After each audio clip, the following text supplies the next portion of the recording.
Sistem reproduksi wanita terdiri dari berbagai bagian yang meliputi rahim, endometrium, saluran tuba, dan ovarium.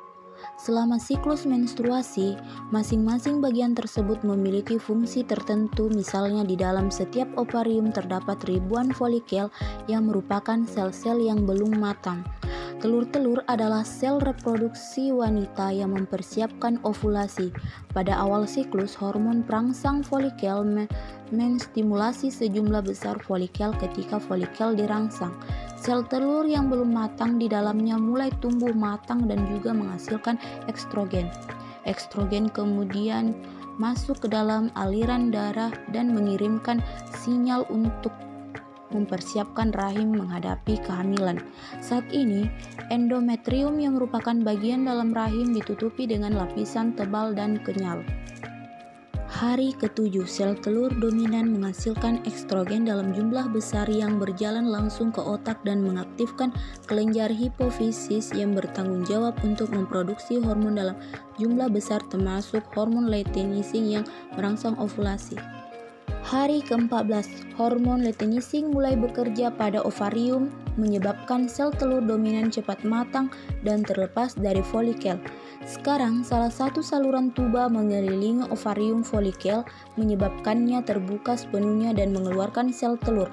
Ini dikenal sebagai ovulasi. Di ujung tuba Fallopi adalah fibria, sekumpulan sel yang bertanggung jawab untuk mengumpulkan sel telur yang baru dikeluarkan dan mengangkutnya ke pintu masuk tuba Fallopi.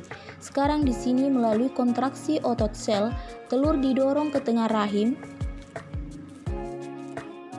Hari ke-15. Mulai hari ke-15, progesteron diproduksi di dalam ovarium yang merupakan hormon yang membantu terjadinya fase kedua siklus menstruasi. Anda merasa lebih aktif dan produktif, dan Anda juga akan melihat keluarnya cairan putih telur seperti keputihan. Pada saat yang sama, Anda akan merasakan keinginan yang lebih besar untuk bersama pasangan Anda.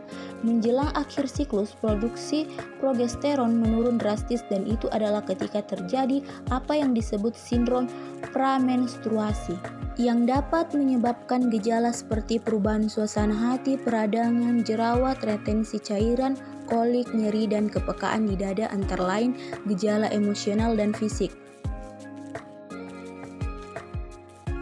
Hari ke-28. Hari ini siklus menstruasi selesai. Tubuh Anda akan menstruasi. Hari pertama adalah hari pertama keluarnya darah menstruasi melalui kontraksi kecil yang kita kenal sebagai kram menstruasi.